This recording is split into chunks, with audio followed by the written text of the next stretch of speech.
ഭാവിയെ സംബന്ധിച്ചുള്ള ആകുലം വളരെ സ്വാഭാവികമായിട്ട് നമുക്ക് എല്ലാവർക്കും ഉണ്ടാകാം.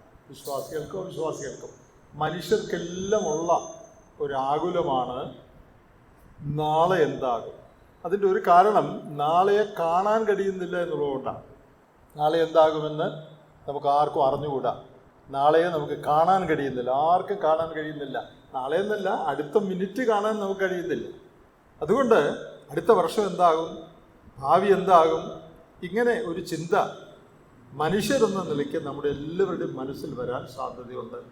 എൻ്റെ ആരോഗ്യകാര്യം എന്താകും, മക്കളുടെ കാര്യം എന്താവും, വിവാഹകാര്യം എന്താവും, ജോലിയുടെ കാര്യം എന്താവും, കാശിൻ്റെ കാര്യം എന്താവും, എന്തൊക്കെയായിരിക്കും സംഭവിക്കുന്നത്, ഇതൊക്കെ മനുഷ്യരെന്ന നിലയ്ക്ക് നമ്മുടെ മനസ്സിൽ നമുക്കൊരു വിഷമം, ആകുലം ഉണ്ടാക്കാനായിട്ട് സാധ്യതയുള്ള കാര്യങ്ങളാണ്. അത് നമുക്കും വിശ്വാസികളെന്ന നിലയ്ക്ക് നമ്മൾ അത് എൻ്റർടൈൻ ചെയ്യാൻ പാടില്ല. എന്നാലും മനുഷ്യരെന്ന നിലയ്ക്ക് നമുക്കും അങ്ങനെയുള്ള ചിന്തകളൊക്കെ ഉണ്ടാകാം. അതിനെ നാം എങ്ങനെയാണ് നേരിടുന്നത്? ക്രിസ്തീയ ജീവിതത്തിൽ ധൈര്യത്തോടെ മുന്നോട്ട് പോകാൻ നമ്മെ സഹായിക്കുന്ന ഏറ്റവും വലിയ ഘടകം ദൈവത്തിൻ്റെ വാഗ്ദത്തങ്ങളാണ്. The promises of God. ഇന്ന് അതിനെക്കുറിച്ചാണ് നിങ്ങളോട് സംസാരിക്കാനായിട്ട് ഞാൻ ആഗ്രഹിക്കുന്നത്. ദൈവത്തിൻ്റെ വാഗ്ദത്തങ്ങൾ. ക്രിസ്തീയ ജീവിതത്തിൻ്റെ അടിസ്ഥാനം തന്നെ ദൈവത്തിൻ്റെ വാഗ്ദത്തങ്ങളാണ്.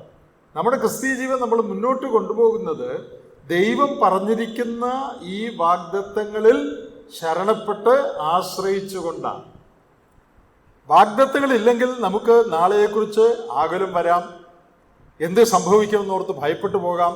എന്നാൽ ദൈവത്തിൻ്റെ അനേക വാഗ്ദത്തങ്ങൾ നമുക്കുള്ളത് കൊണ്ട് അത് വിശ്വസിച്ച് അതിൽ ധൈര്യപ്പെട്ട് നാളെയെക്കുറിച്ച് ആകുലമില്ലാതെ ജീവിക്കാനായിട്ട് നമുക്ക് സാധിക്കും.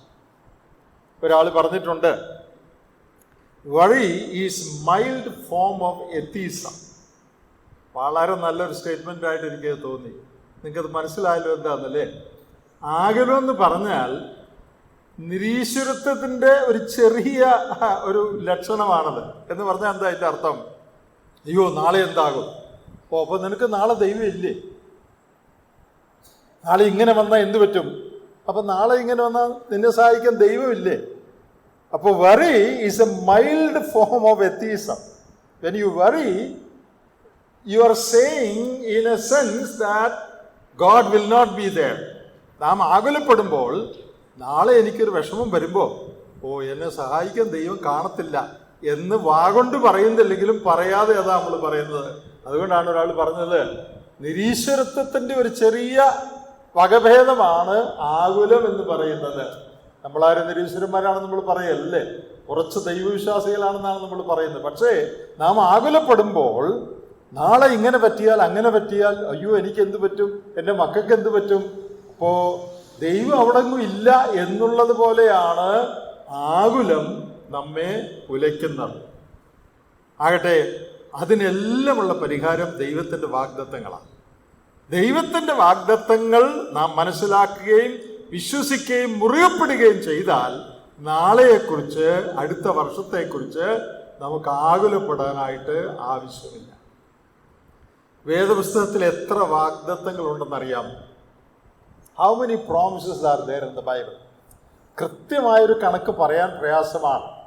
എന്നാൽ 8810 വാഗ്ദത്തങ്ങൾ വേദപുസ്തകത്തിലുണ്ട് എന്നാണ് പറയുന്നത്.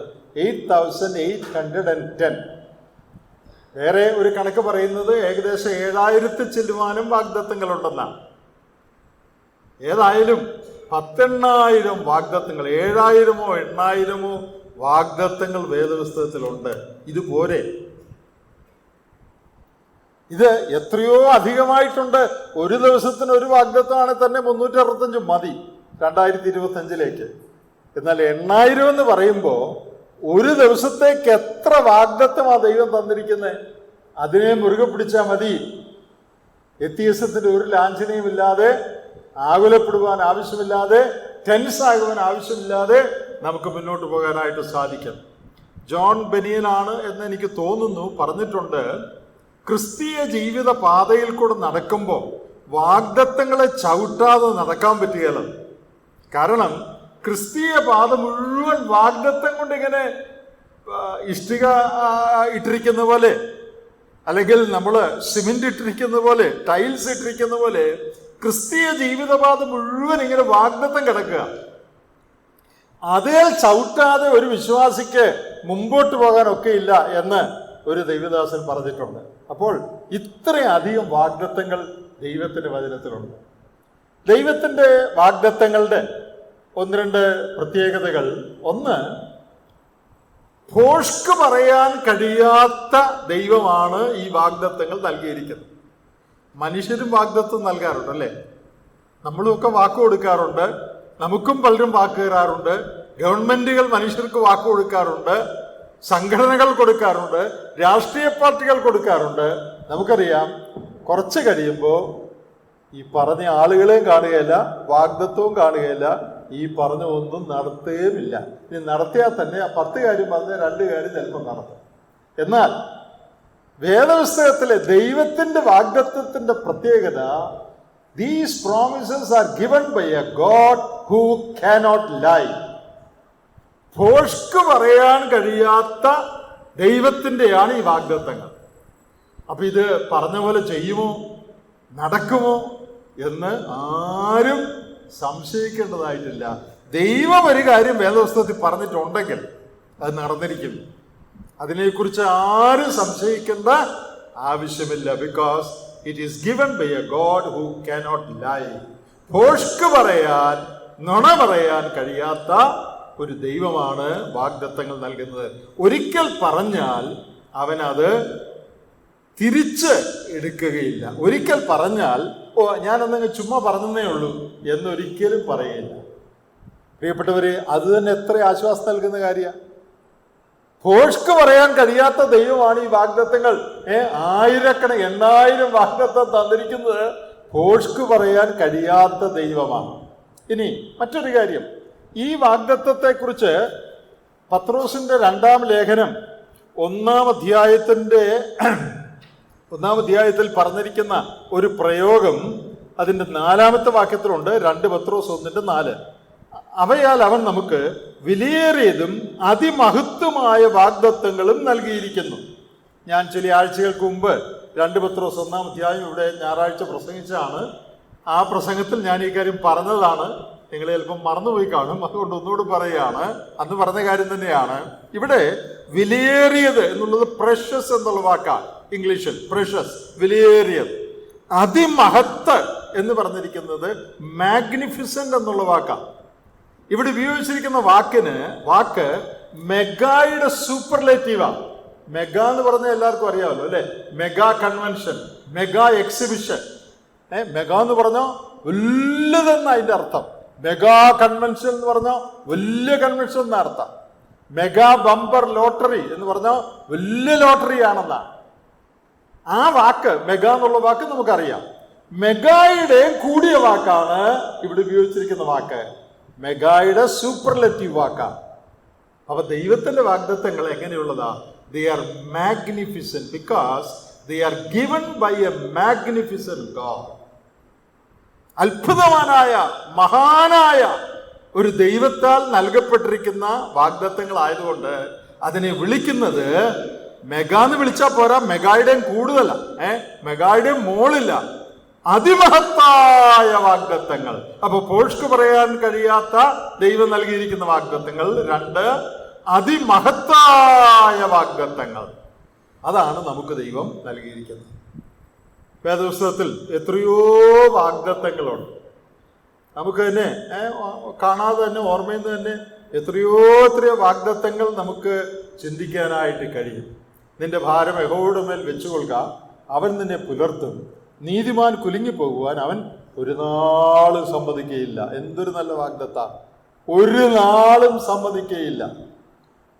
മുമ്പേ അവന്റെ രാജ്യവും നീതി അന്വേഷിപ്പീൻ, അതോടുകൂടെ ഇതൊക്കെ നിങ്ങൾക്ക് കിട്ടും. കഷ്ടകാലത്ത് തന്നെ വിളിച്ചപേക്ഷിക്കുക, ഞാൻ നിന്നെ വിടുവിക്കുകയും നീ എന്നെ മഹത്വപ്പെടുത്തുകയും ചെയ്യും. അവൻ നിങ്ങൾക്കായി കരുതുന്നതാകയാൽ നിങ്ങളുടെ സകല ചിന്താകുലവും അവന്റെ മേൽ ഇട്ടുകൊള്ളുവി. അപ്പോ എത്ര വാഗ്ദത്തങ്ങളാ! ഫിലിപ്പി ലേഖനത്തിലോടല്ലോ ഒന്നിനെ കുറിച്ചും വിചാരപ്പെടരുത്, സകലത്തിലും പ്രാർത്ഥനയാലും അപേക്ഷയാലും നിങ്ങളുടെ ആവശ്യങ്ങൾ ദൈവത്തോട് അറിയിക്കുക അത്രേ വേണ്ടത്. സകല ബുദ്ധിയെയും കവിയുന്ന, അങ്ങനെ അറിയിച്ചാൽ എന്ത് സംഭവിക്കും? സകല ബുദ്ധിയെയും കഴിയുന്ന ദൈവത്തിന്റെ സമാധാനം നിങ്ങളുടെ ഹൃദയത്തെയും നിലവുകളെയും ക്രിസ്തുയേശുവിൽ കാക്കും. വാഗ്ദത്തമാണ്. എന്റെ ദൈവമോ നിങ്ങളുടെ ആവശ്യങ്ങളൊക്കെയും തന്റെ മഹത്വത്തിന്റെ ധനത്തിനൊത്തവണ്ണം ക്രിസ്തുയേശുവിൽ പൂർണ്ണമായി തീർത്തു തരും. വാഗ്ദത്തമാണ്. ഇത് നമുക്ക് പെട്ടെന്ന് ഓർമ്മ വരുന്ന വാഗ്ദത്തങ്ങളാണ്. അപ്പോൾ എന്തുമാത്രം വാഗ്ദത്തങ്ങളാണ് നമ്മുടെ ജീവിതത്തിലെ ഓരോ പരിതസ്ഥിതിക്കും. അപ്പോൾ 2025 ദൈവം നമുക്ക് തന്നാൽ അതിൽ ഓരോ ദിവസത്തിനും ഒരു വാഗ്ദത്തം അല്ല, ഒരു ദിവസത്തിന് അനേക വാഗ്ദത്തങ്ങൾ വീതം കണക്ക് നോക്കിയാൽ ദൈവം തന്നിരിക്കുകയാണ്. അതില് ഒരു വാഗ്ദത്തത്തെ കുറിച്ചാണ് ഞാൻ ഇന്ന് സംസാരിക്കാനായിട്ട് പോകുന്നത്. അതിന്റെ മുഖവരിയാണ് ഇത്രയും നേരം പറഞ്ഞത്. ഒരു വാഗ്ദത്തത്തെ കുറിച്ചാണ് നിങ്ങളോട് പറയാൻ ഞാൻ ആഗ്രഹിക്കുന്നത്. അത് വളരെ പ്രത്യേകതയുള്ള ഒരു വാഗ്ദത്തമാണ്.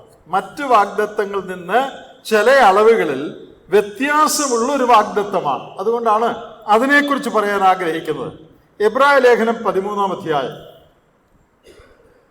അതിൻ്റെ 5ഉം 6ഉം വാക്യങ്ങളാണ് നമ്മൾ വായിക്കുന്നത്. Hebrews chapter 13 versus 5 and 6. നിങ്ങളുടെ നടപ്പ് ദ്രവ്യാഗ്രഹമില്ലാത്തതായിരിക്കട്ടെ, ഉള്ളതുകൊണ്ട് തൃപ്തിപ്പെടുവീൻ.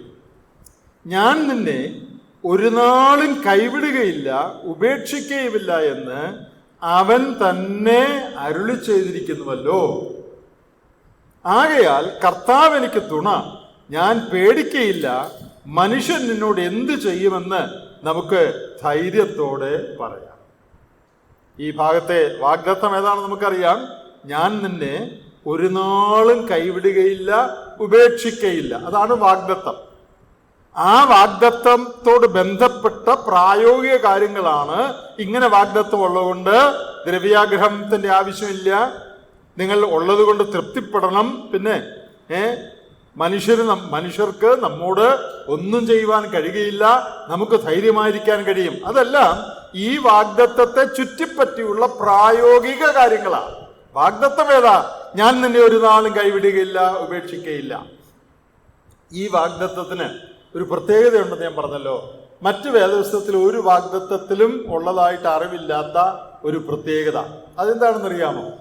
നമ്മുടെ മലയാളത്തിൽ നമ്മളിത് വായിക്കുമ്പോൾ ഞാൻ നിന്നെ ഒരു നാളും കൈവിടുകയില്ല, ഉപേക്ഷിക്കുകയില്ല, അല്ലെങ്കിൽ സാധാരണ ഇംഗ്ലീഷിൽ വായിക്കുമ്പോൾ I will never leave U nor forsake U, അത്രയേ ഉള്ളൂ. എന്നാൽ ഇതിൻ്റെ മൂലഭാഷയിൽ, അതായത് ഗ്രീക്ക് ഭാഷയിൽ, ഈ വാഗ്ദത്തത്തിൽ 5 നെഗേഷൻസ് ഉണ്ട്. അതായത് ഇല്ല ഇല്ല ഇല്ല, അല്ലെങ്കിൽ ഒരിക്കലും ഒരിക്കലും ഒരിക്കലും എന്ന അർത്ഥമുള്ള 5 വാക്ക് ഉപയോഗിച്ചാണ് ഇത് പറഞ്ഞിരിക്കുന്നത്. നമുക്കാർക്കും ഗ്രീക്ക് അറിയാൻ പാടില്ലാത്തതുകൊണ്ട് അത് കൃത്യം എങ്ങനെയാ മലയാളത്തിൽ പറയേണ്ടതെന്ന് എനിക്ക് പറഞ്ഞുകൂടാ. എന്നാൽ ദൈവദാസന്മാരെ വില്യം മാക്ഡൊണാൾഡും ജോൺ മെക്കാർത്തറും ഒക്കെ ഇതിനെക്കുറിച്ച് എഴുതിയിട്ടുണ്ട്. വില്യം മാക്ഡൊണാൾഡ് കമന്ററി വീട്ടിലുണ്ടെങ്കിൽ ആ കമന്ററി ഒന്ന് എടുത്ത് നോക്കിയാൽ മതി. ഞാൻ ഈ പറയുന്ന കാര്യം ഇതിനകത്തുണ്ട്. ജോൺ മെക്കാർത്തറിന്റെ സ്റ്റഡി ബൈബിള് കയ്യിലുണ്ടെങ്കിൽ ഈ കാര്യം അതിനകത്തും പറഞ്ഞിട്ടുണ്ട്. അത് എന്താണെന്നറിയാമോ? ഇവിടെ ഒരിക്കലും കൈവിടുകയില്ല എന്ന് ഉറപ്പിക്കാൻ 5 പ്രത്യേക വാക്കുകൾ പറഞ്ഞിട്ടുണ്ട്. ആംപ്ലിഫൈഡ് ബൈബിൾ എന്നൊരു ബൈബിളുണ്ട്. ആംപ്ലിഫൈഡ് ബൈബിൾ എന്ന് പറഞ്ഞാൽ കൃത്യം വാക്കിന് വാക്ക് തർജ്ജമയല്ല, പറഞ്ഞിരിക്കുന്ന ആശയം വിപുലീകരിച്ച് മനസ്സിലാകാൻ പറഞ്ഞിരിക്കുന്ന ബൈബിളാണ് ആംപ്ലിഫൈഡ് ബൈബിൾ. ആംപ്ലിഫൈഡ് ബൈബിൾ ഈ വാക്യം എങ്ങനെയാണെന്ന് ഞാൻ ഒന്ന് വായിക്കാം. ആംപ്ലിഫൈഡ് ബൈബിളുകാർ എന്തിനാ ഇത് ഇങ്ങനെ തർജ്ജമ ചെയ്തിരിക്കുന്നതെന്ന് ചോദിച്ചാൽ, ഞാൻ മുമ്പേ പറഞ്ഞല്ലോ, ഗ്രീക്കിലെ ഒരു പ്രയോഗം 5 പ്രാവശ്യം ഇല്ല ഇല്ല എന്നുള്ള പോലത്തെ ആ പ്രയോഗം വരുത്താനായിട്ട് അവർ ഇംഗ്ലീഷിൽ അത് ആംപ്ലിഫൈഡ് ബൈബിളുകാർ തർജ്ജമ ചെയ്തിരിക്കുന്നത് ഞാനൊന്ന് വായിച്ചു കേൾപ്പിക്കാം. Let your character or moral disposition be free from love of money, including greed, avarice, lust and craving for earthly possessions, and be satisfied with your present circumstances and with what you have. For he himself has said, I will not in any way fail you, nor give you up, nor leave you without any support. I will not I will not in any degree leave you helpless, nor forsake, nor let you down, or relax my hold on you. നിങ്ങൾ മിക്കവാറും പേർക്ക് English അറിയാമല്ലോ. നിങ്ങൾ ശ്രദ്ധിച്ചോ എങ്ങനെയാ തർജ്ജമ ചെയ്തിരിക്കുന്നത്? I will not, I will not, I will not in any degree leave you helpless, nor forsake, nor let you down.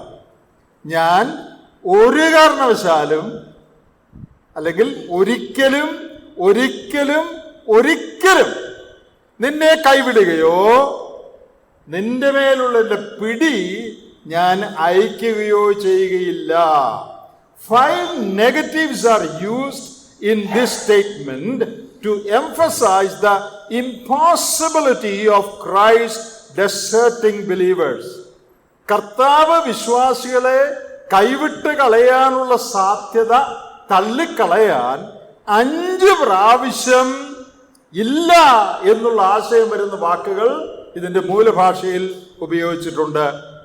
There is absolutely no way whatsoever that I will ever leave you. ഒരു കാരണവശാലും നിന്നെ ഞാൻ കൈവിട്ട് കളയുക എന്നുള്ള കാര്യം ഒരിക്കലും ഉണ്ടാകയില്ല. അപ്പൊ നമുക്ക് എളുപ്പം മനസ്സിലാകുന്ന ഇംഗ്ലീഷിൽ അതെങ്ങനെ പറയാം? Never, never will I leave you, nor never, never will I forsake you. മലയാളത്തിൽ പറഞ്ഞാൽ ഒരിക്കലും ഒരിക്കലും ഞാൻ നിന്നെ കൈവിടുകയില്ല, ഒരിക്കലും ഒരിക്കലും ഒരിക്കലും ഞാൻ നിന്നെ ഉപേക്ഷിക്കുകയുമില്ല. ഇങ്ങനെ ഒരു വാക്ക് വേദപുസ്തകത്തിൽ വേറെ ഇല്ല എൻ്റെ അറിവിൽ. ഞാൻ നിന്നെ കൈവിടുകയിൽ ഉപേക്ഷിക്കലെന്ന് പറഞ്ഞാൽ പോരെ, എന്തിനാ ഇങ്ങനെ പറയുന്നത്? നമുക്കറിയാം, നമ്മൾ ചിലരുമായിട്ടൊക്കെ സംസാരിക്കുമ്പോൾ ആ കാര്യം ഉറപ്പാക്കാൻ 2-3 ഞാൻ ഒരിക്കലും ചെയ്യത്തില്ല എന്ന് ചിലപ്പോൾ നമ്മൾ പറയും അല്ലേ. സാധാരണ ഭാഷയിൽ ഞാൻ ചെയ്യത്തില്ല എന്ന് പറഞ്ഞാൽ മതി. ഒരു ബൈബിൾ കോളേജിൽ പോയി ഗ്രീക്കൊക്കെ പഠിച്ച് വരുന്ന ഒരു ചെറുപ്പക്കാരൻ ഒരു ഗ്രാമത്തിലെ അമ്മച്ചിയോട്, വെളിനാട്ടിലെ കാര്യമാണ്, ഇത് വിശദീകരിച്ചു കൊടുക്കാൻ ശ്രമിക്കുകയാണ്. അമ്മച്ചിയോട് പറയുകയാണ്, ഈ പയ്യൻ അവൻ ഗ്രീക്ക് പഠിച്ചേച്ച് വന്നിരിക്കുക, അമ്മച്ചി ഗ്രീക്കിൽ ഇതിങ്ങനെ 5 പ്രാവശ്യമൊക്കെയാ പറഞ്ഞിരിക്കുന്നത്. അപ്പൊ അമ്മച്ചി പറഞ്ഞു, എടാ ഗ്രീക്ക് പിള്ളേർക്ക് 5 പ്രാവശ്യം വേണമായിരിക്കും, എനിക്ക് 1 പ്രാവശ്യം മതി. അമ്മച്ചി പറയാ, എനിക്ക് 5 പ്രാവശ്യം എന്നിട്ട് പറയേണ്ട കാര്യമില്ല, നിങ്ങൾ ഗ്രീക്ക് പിള്ളേർ 5 പ്രാവശ്യം പറഞ്ഞു, എനിക്ക് 1 പ്രാവശ്യം മതി. ദൈവം 1 പ്രാവശ്യം മതി, ഞാൻ നിന്നെ കൈവിടുക എന്ന് മതി, എനിക്കത് ധാരാളം മതി. നിങ്ങൾ ഓർത്തു നോക്കിക്കേ, ഞാൻ നിന്നെ കൈവിടുകയില്ല ഉപേക്ഷിക്കുകയില്ലെന്ന് പലവട്ടം പറയേണ്ട വല്ല കാര്യമുണ്ടോ? ഞാൻ വിചാരിക്കുന്നു നമ്മുടെ ബലഹീനത, എത്ര പറഞ്ഞാലും വിശ്വാസം വരത്തില്ല നമുക്കല്ലേ. എന്നാ നമ്മുടെ ചിന്ത അങ്ങനൊക്കെ പറഞ്ഞിട്ടുണ്ടെങ്കിലും അങ്ങനെയുള്ള എല്ലാ പോസിബിലിറ്റിയെയും തള്ളിക്കളഞ്ഞുകൊണ്ട് ദൈവം പറയാണ്, എന്താ പറഞ്ഞിരിക്കുന്നത്?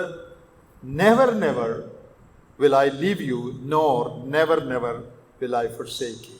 ഞാൻ നിന്നെ ഒരു കാരണവശാലും ഒരു നാളും തള്ളിക്കളയുകയില്ല, ഒരു നാളും ഉപേക്ഷിക്കുകയുമില്ല. അപ്പൊ നോക്കുക, എന്തോ ഒരു വലിയ ഒരു വാഗ്ദത്തമാണ് ഇത്. ആട്ടെ, ഈ ഭാഗത്ത് ഈ വാഗ്ദത്തത്തിന്റെ വെളിച്ചത്തിൽ നമുക്ക് ലഭിക്കുന്ന 4 നന്മകൾ അതാണെന്ന് നിങ്ങളോട് പറയാൻ ഞാൻ ആഗ്രഹിക്കുന്നത്. ഒരു ദൈവദാസൻ അദ്ദേഹം അതിങ്ങനെ പിരിച്ചു പറഞ്ഞിരിക്കുന്നതാണ്. അത് വളരെ നല്ലതായിട്ട് എനിക്ക് തോന്നിയുണ്ട്, അത് ഞാൻ നിങ്ങളുമായിട്ട് പങ്കുവെക്കുക. ഈ ഭാഗത്ത് അതിൻ്റെ 5 മുതൽ 5ഉം 6ഉം വാക്യങ്ങളിൽ ഈ വാഗ്ദത്തം ഉൾപ്പെടെ ഉള്ള ഈ ഭാഗത്ത് പറഞ്ഞിരിക്കുന്ന 4 നന്മകൾ.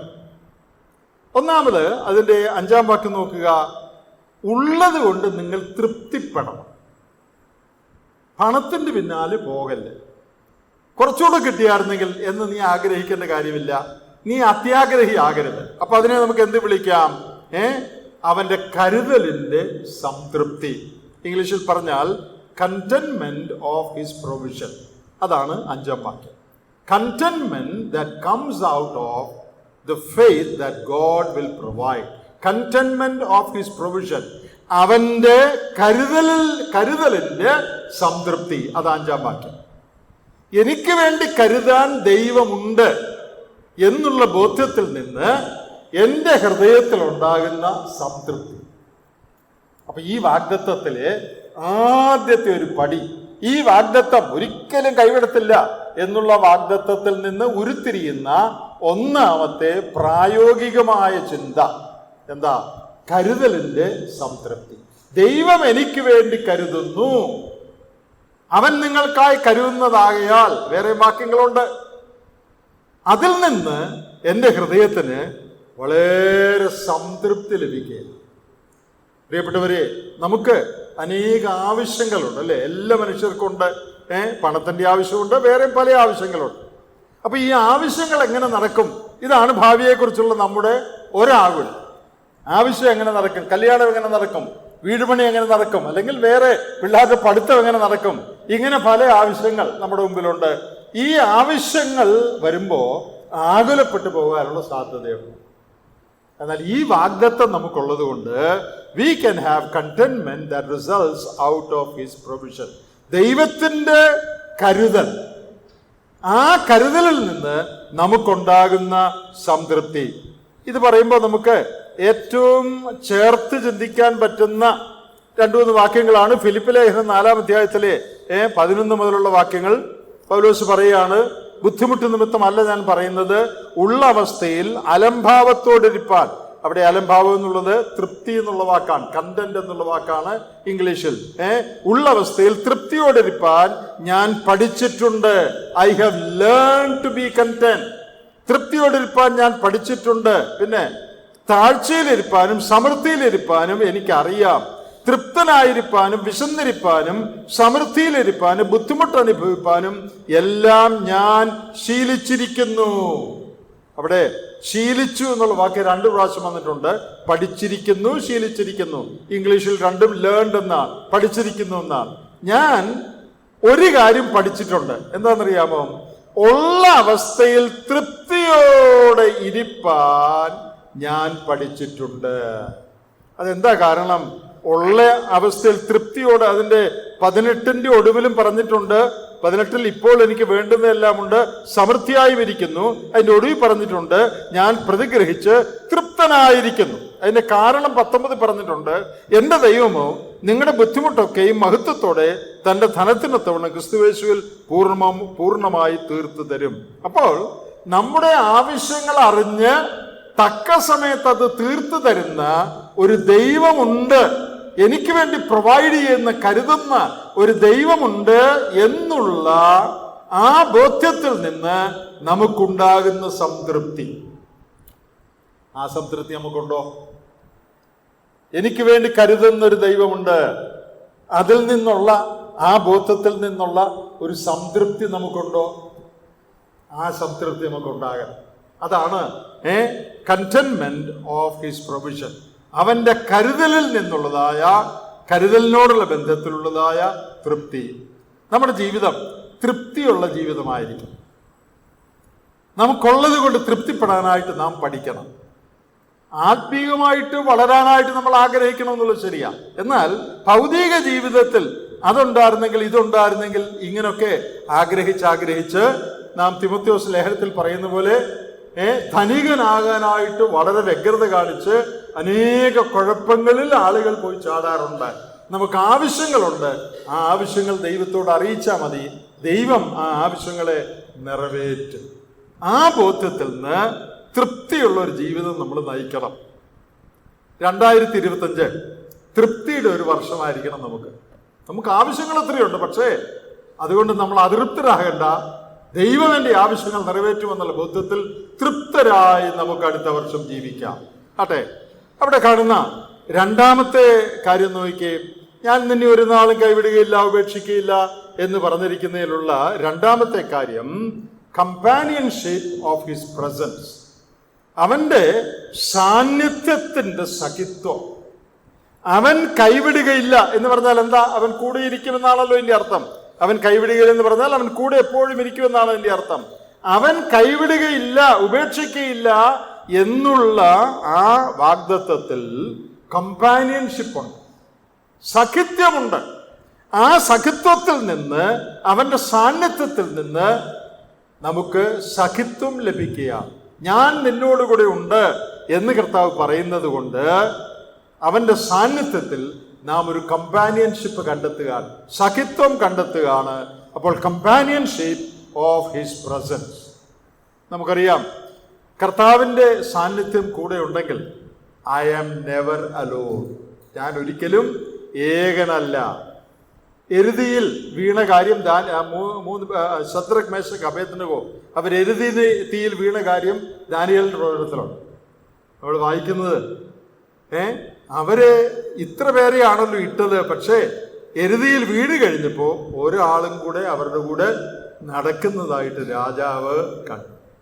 അപ്പോൾ എരുതിയിലും ദൈവത്തിന്റെ സാന്നിധ്യം ദൈവം അവർക്ക് നൽകുകയാണ്. എരുതിയിലും ദൈവത്തിന്റെ സാന്നിധ്യം അവർക്ക് നൽകുകയാണ്.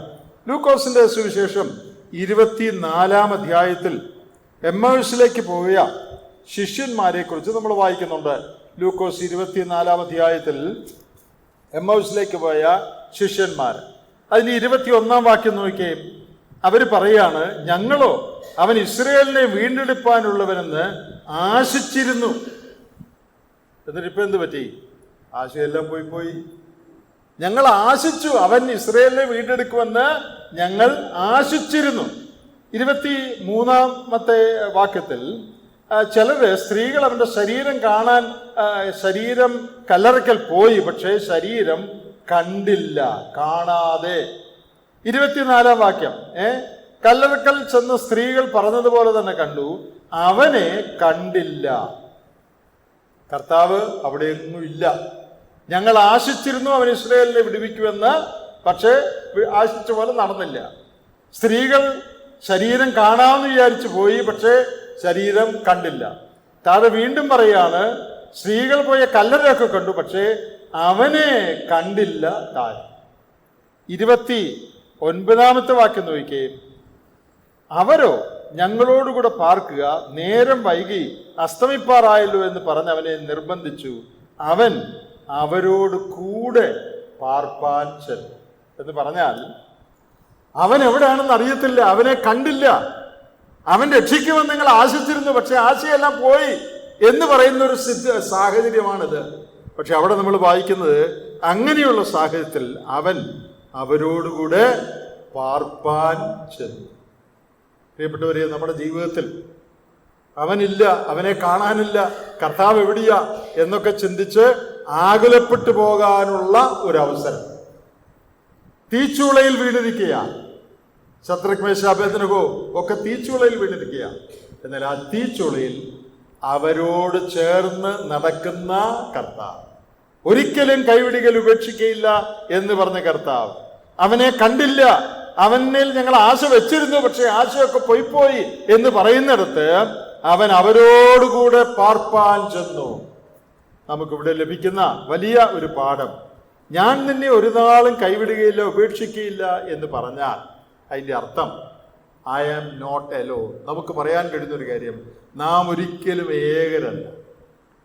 കൂരിരുൾ താഴ്വരയിൽ കൂടെ നടന്നാലും ഞാനൊരു അനർത്ഥവും ഭയപ്പെടുകയില്ല. കാരണം എന്താ?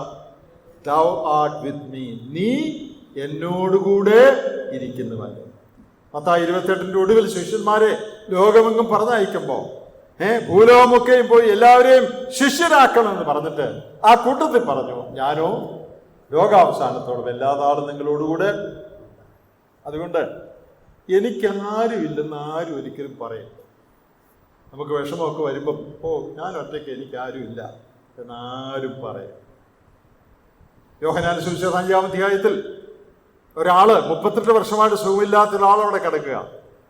അവൻ കിടക്കുന്ന കാരണം, അവൻ ഇത്രയും നാൾ കിടക്കാനുള്ള കാരണം അവൻ പറയുന്നുണ്ട്, വെള്ളം കലങ്ങുന്ന സമയത്ത് വെള്ളത്തിൽ ഇറക്കാൻ എനിക്ക് ആരുമില്ല. ഇംഗ്ലീഷിൽ ഐ ഹാവ് നോ മാൻ. മനുഷ്യരുടെ ഒക്കെ അനുഭവത്തിൽ ചില സന്ദർഭത്തിൽ അങ്ങനെ പറഞ്ഞു പോകും, എനിക്കാരുമില്ല. നമ്മുടെ മധ്യത്തിൽ തന്നെ വിധവമാരായ അനേക സഹോദരിമാരാണ്. അവരുടെ ഭർത്താക്കന്മാർ ചെറുപ്പത്തിൽ തന്നെ അല്ലെങ്കിൽ നേരത്തെ തന്നെ മരിച്ചുപോയി. ഒരർത്ഥത്തിൽ മാനുഷികമായി അവരൊറ്റയ്ക്കാണ് എന്ന് തോന്നാം. അവർ മാത്രമല്ല, ഭർത്താക്കന്മാർ കൂടെയുള്ളവര്, ചിലർക്ക് ഭാര്യമാരെ നഷ്ടപ്പെട്ടു, ചിലർക്ക് ഭർത്താക്കന്മാരെ നഷ്ടപ്പെട്ടു, ചിലർക്ക് ആരും നഷ്ടപ്പെട്ടില്ല, എന്നാലും ഒറ്റയ്ക്കാണെന്നുള്ള തോന്നൽ. മനുഷ്യന്റെ ഏറ്റവും വലിയൊരു വേദനയാണ് ലോൺലിനെസ് എന്ന് പറയുന്നത്. ഞാൻ ഇന്ന് വായിച്ചുകൊണ്ടിരുന്നപ്പോൾ അമേരിക്കയിൽ ഒരു പ്രസിദ്ധനായ ശാസ്ത്രജ്ഞനോ പണ്ഡിതനോ പറഞ്ഞിരിക്കുകയാണ്, അമേരിക്കക്കാരുടെ ഏറ്റവും വലിയ പ്രോബ്ലം ലോൺലിനെസ് ആണ്. ഇത്രയും മനുഷ്യരുള്ള അമേരിക്കയിൽ മനുഷ്യന്റെ പ്രശ്നം ഏകാന്തത. എനിക്കാരുമില്ല, എന്നെ സ്നേഹിക്കുന്നവരില്ല, എന്നെ കരുതുന്നവരില്ല, എൻ്റെ കൂടെ താമസിക്കുന്നവരില്ല. നമ്മുടെ ഒരു സഹോദരി, നിങ്ങൾ ചിലർക്ക് അറിയുന്നൊരു സഹോദരിയാണ്, ഒരിടത്ത് തൻ്റെ ഭർത്താവ് വളരെ ചെറുപ്പത്തിലേ മരിച്ചുപോയി. പെട്ടെന്ന് മരിക്കുകയായി. വളരെ ദുഃഖകരമായൊരു മരണം. ഞാനും ആ അടക്കത്തിന് പോയിരുന്നു. അപ്പോൾ ഇപ്പോൾ ഇടയ്ക്കിടയ്ക്ക് ആ സഹോദരിയെ കല്യാണത്തിനോ മരണത്തിനൊക്കെ വെച്ച് കാണും. വളരെ രസികയായൊരു സഹോദരിയാണ്, വളരെ സന്തോഷമുള്ള സഹോദരിയാണ്, എന്നാൽ വലിയ ദുഃഖം ജീവിതത്തിൽ അനുഭവിച്ചയാളാണ്. അപ്പം ഞാൻ കാണുമ്പോൾ ചോദിക്കും, ഇപ്പോൾ എങ്ങനെയുണ്ട്? ഓ, ദൂതന്മാരെ മുട്ടിയിട്ട് നടക്കാൻ മേല. അങ്ങനെ പുള്ളിക്കാരി പറയുന്നത് കാണുമ്പോഴെല്ലാം പറയും, ദൂതന്മാരെ മുട്ടിയിട്ട് വീട്ടിൽ നടക്കാൻ മേല. ഞാൻ ഇപ്പം കാണുമ്പോൾ ചോദിക്കുന്നത് ദൂതന്മാരൊക്കെ എങ്ങനെ ഉണ്ടെന്ന് എന്ന് പറഞ്ഞാൽ, സഹോദരിക്ക് ദുഃഖമില്ലെന്നല്ല, ദുഃഖമുണ്ട്. പക്ഷേ ദൈവ സാന്നിധ്യ സന്തോഷം വളരെ അനുഭവിക്കുന്ന ഒരു സഹോദരിയാണ്. ഭർത്താവ് വിട്ടുപോയി ഒറ്റയ്ക്ക് താമസിക്കുക. പക്ഷെ പറയുന്നത് ദൂതന്മാരെ മുട്ടിയിട്ട് എനിക്ക് നടക്കാൻ മേല, ചുറ്റും ദൂതന്മാരാണെന്നാണ്. ദൈവത്തിൻ്റെ സാന്നിധ്യത്തിന് സന്തോഷം അനുഭവിക്കുക. അപ്പോൾ ഈ വാഗ്ദത്തത്തിൽ നിന്ന് ഒന്നാമത് നമ്മൾ പറഞ്ഞത് കണ്ടെയ്ൻമെന്റ് ഓഫ് ഹിസ് പ്രൊവിഷൻ, അവൻ കരുതുന്നു എന്നുള്ള സംതൃപ്തി. രണ്ടാമത് കമ്പാനിയൻഷിപ്പ് ഓഫ് ഹിസ് പ്രസൻസ്, അവന്റെ സാന്നിധ്യത്തിൽ നാം സഖിത്വം അനുഭവിക്കുകയാണ്.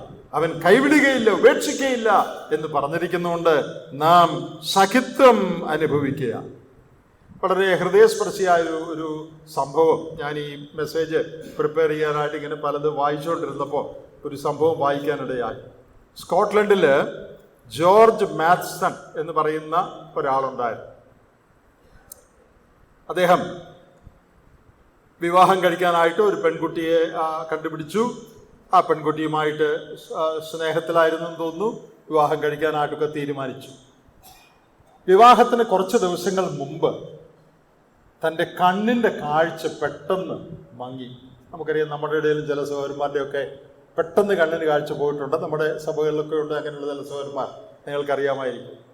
ഇദ്ദേഹത്തിൻ്റെ കണ്ണിൻ്റെ കാഴ്ച പെട്ടെന്ന് മങ്ങാൻ തുടങ്ങി. അപ്പോൾ ഡോക്ടർ പറഞ്ഞു, 3 ദിവസമേ ഈ കാഴ്ച ഇനി നിൽക്കൂ, 3 ദിവസം കൊണ്ട് കഴിഞ്ഞാൽ നീ ബ്ലൈൻഡായി പോകും എന്ന് ഡോക്ടർ പറഞ്ഞു. അപ്പോൾ കല്യാണം കഴിക്കാൻ പോവുക. അപ്പോൾ ഇവൻ വേഗം ആ പെൺകുട്ടിക്ക് ഒരു മെസ്സേജ് അയച്ചു, നീ എത്രയും വേഗത്തിൽ എൻ്റെ അടുത്ത് വരണം, കാരണം നിന്റെ മുഖം എനിക്ക് ശരിക്കൊന്ന് കാണണം. നിന്നെ ഇനി എനിക്ക് നിന്നെ കല്യാണം കഴിച്ചാലും കാണാൻ പറ്റുകയല്ലോ. നിന്റെ സൗന്ദര്യം, നിന്റെ മുഖം, നിന്റെ സ്നേഹമുള്ള മുഖം എനിക്കൊന്ന് കാണണം. 3 ദിവസം കഴിഞ്ഞാൽ ഞാൻ അന്ധനാകുമെന്നാണ് ഡോക്ടർ പറഞ്ഞിരിക്കുന്നത്. അതുകൊണ്ട് നീ എത്രയും വേഗം എൻ്റെ അടുക്കൽ നിന്ന് വരണം, നിന്റെ മുഖത്തോട്ട് ശരിക്കും എനിക്ക് നോക്കണം നല്ലതായിട്ട്. അവളെന്താ മറുപടി അയച്ചെന്നറിയാമോ? If you are going to be blind, I don't want you. നീ അന്ധനാകാൻ പോവുകയാണെങ്കിൽ എനിക്ക് അന്ധനെ കല്യാണം കഴിക്കണം. എത്ര ദുഃഖകരമായ ഒരു കാര്യമാണ്. ആ കോണ്ടെക്സ്റ്റിൽ അദ്ദേഹം എഴുതിയ പാട്ടാണ് O love that will not let me go. നമ്മുടെ ഒരു ഇംഗ്ലീഷ് പാട്ടാണ്. O love that will not let me go, എന്നെ കൈവിടാത്ത സ്നേഹമേ. ലോകപ്രസിദ്ധമായൊരു പാട്ടാണ്, ഇംഗ്ലീഷ് പാട്ടാണ്. നമ്മുടെ ഈ പാഠപുസ്തകം ഞാൻ നോക്കി, ഈ പാഠപുസ്തകത്തിൽ അതില്ല, മറ്റ് പാഠപുസ്തകങ്ങളിൽ കാണാൻ പ്രസിദ്ധമായൊരു പാട്ടാണ്. അദ്ദേഹം ആ പാട്ട് എഴുതാൻ കാരണം ഈ പെൺകുട്ടിയുടെ മറുപടിയാണ്.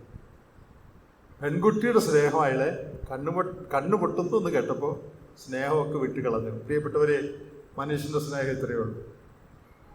ലോകത്തിലെ മനുഷ്യൻ്റെ ആത്മാർത്ഥമായ സ്നേഹം എന്നൊക്കെ പറയുന്നത് ഇത്രയേ ഉള്ളൂ. That love will let you go. നിന്നെ ആ സ്നേഹം വിട്ടു പോകും, അല്ലെങ്കിൽ നിന്നെ വിട്ടു പോകുന്ന സ്നേഹമാണ് എന്നാൽ അദ്ദേഹം എഴുതിയ പാട്ടിൽ പറയുന്നത് O love that will not let me go, എന്നെ ഒരിക്കലും കൈവിടാത്ത സ്നേഹമേ. ദൈവസ്നേഹത്തെക്കുറിച്ച് അദ്ദേഹം എഴുതിയ മനോഹരമായ ഒരു പാട്ടാണ്. അപ്പോൾ ഞാൻ നിന്നെ ഒരു നാളും കൈവിടുകയില്ല, ഉപേക്ഷിക്കുകയില്ലെന്ന് പറഞ്ഞിരിക്കുന്നതിൽ നമ്മെ അവൻ ഏകരായി വിടുകയില്ല. അവന്റെ സാന്നിധ്യത്തിന്റെ സന്തോഷം നമുക്കുണ്ടായിരിക്കും. മൂന്നാമത്, അവിടെ ധൈര്യം എന്നുള്ളൊരു വാക്കുണ്ട് അല്ലെ. മനുഷ്യനോട് എന്ത് ചെയ്യുന്നു നമുക്ക് ധൈര്യത്തോടെ പറയാം. ധൈര്യം എന്ന് പറഞ്ഞാൽ കോൺഫിഡൻസ്. അപ്പോ കോൺഫിഡൻസ് ഓഫ് ഹിസ് പ്രോമിസ്, അവന്റെ വാഗ്ദത്തത്തിന്റെ ധൈര്യം. ഇവിടെ ഞാൻ ധൈര്യത്തോടെ പറയും. എന്താ ആ ധൈര്യം വരാനുള്ള കാരണം എന്താ?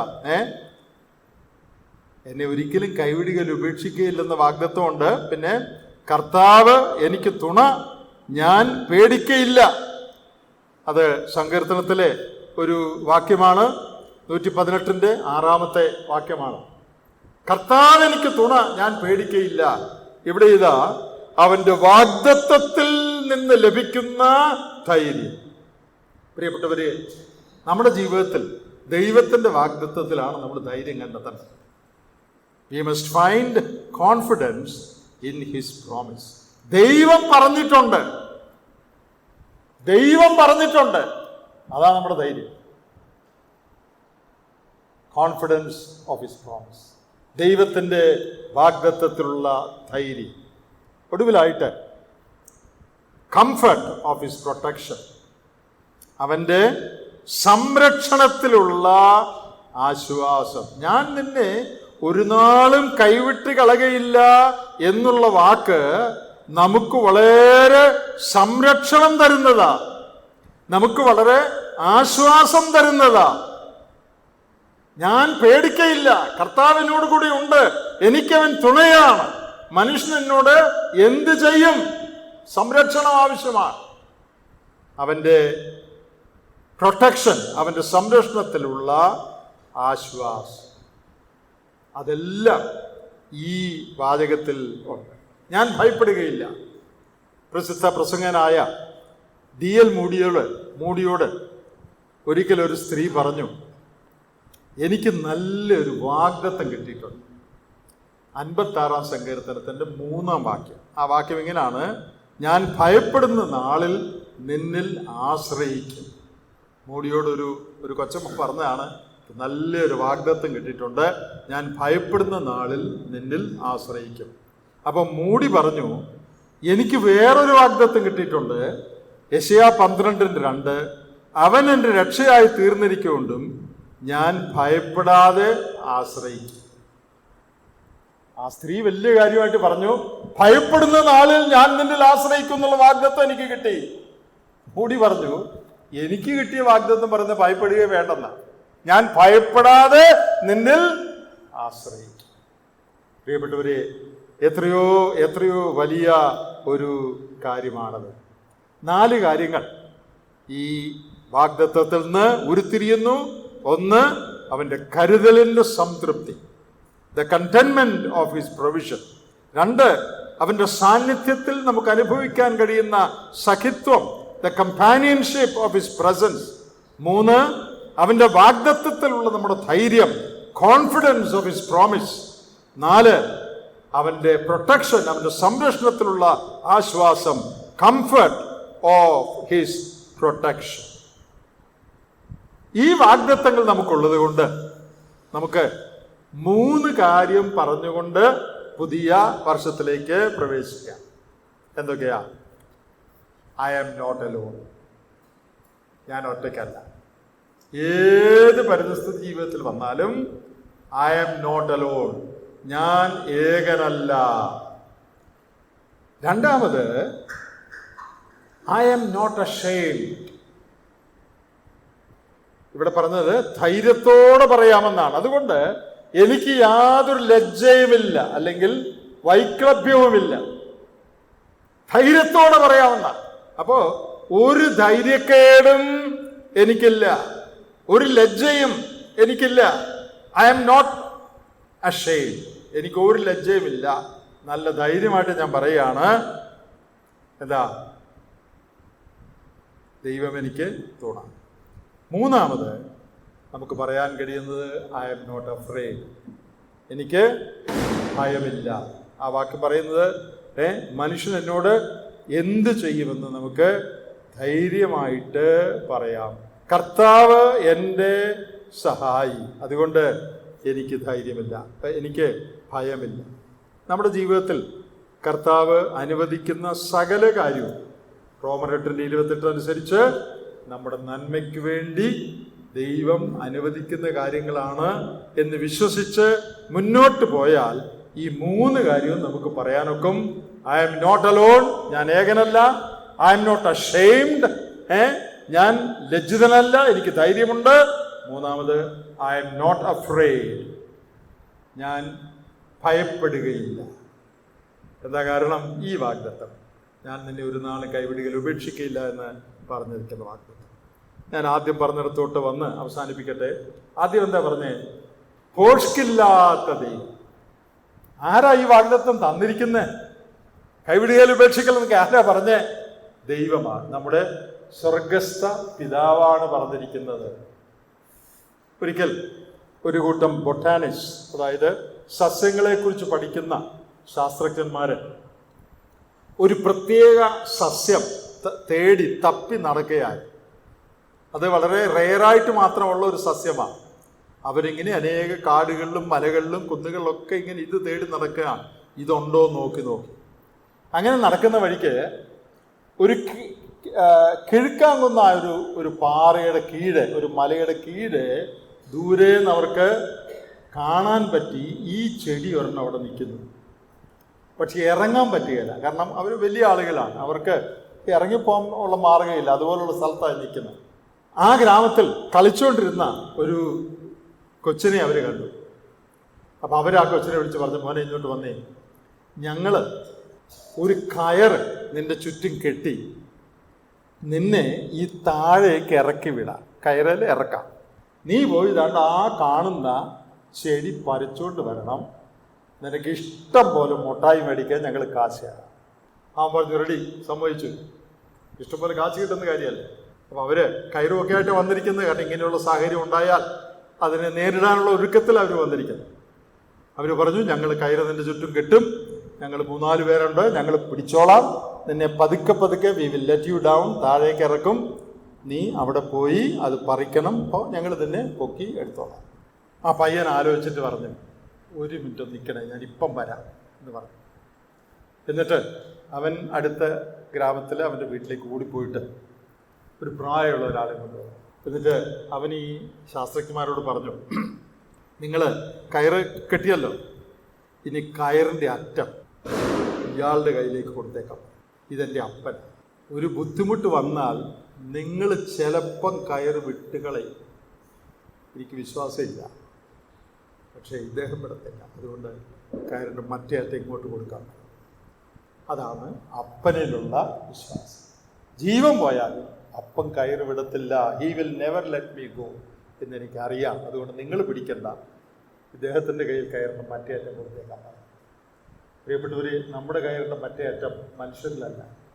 ഈ വാഗ്ദത്തങ്ങൾ നമുക്ക് തന്നിരിക്കുന്നത് മനുഷ്യനല്ല, പോഷ്ക്ക് പറയാൻ കഴിയാത്ത ദൈവമാണ് ഈ വാഗ്ദത്തങ്ങൾ നമുക്ക് തന്നിരിക്കുന്നത്. അതുകൊണ്ട് നമ്മുടെ ജീവിതമാകുന്ന കയറിൻ്റെ അറ്റം ധനത്തിൽ കെട്ടിയിടരുത്, വീട്ടിൽ കെട്ടിയിടരുത്, ബാങ്ക് ബാലൻസ് കെട്ടിയിടരുത്, അതെല്ലാം പോവും. നമ്മുടെ കയറിൻ്റെ മറ്റേ അറ്റം നമ്മുടെ സ്വർഗസ്ഥ പിതാവായ ദൈവത്തിൻ്റെ കയ്യിലേൽപ്പിക്കണം. ഒരു കാരണവശാലും I will never leave U nor forsake U, ഞാൻ നിന്നെ ഒരു നാളും കൈവിടുകയില്ല, ഉപേക്ഷിക്കുകയില്ല. ഈ ധൈര്യത്തോടുകൂടെ ദൈവത്തിൻ്റെ പോഷ്ക്ക് പറയാൻ കഴിയാത്ത ദൈവത്തിൻ്റെ വാഗ്ദത്തത്തിലുള്ള വിശ്വാസത്തിലും ആശ്രയത്തിലും നമുക്ക് മുൻപോട്ട് പോകാം. ദൈവം നമ്മെ സഹായിക്കും.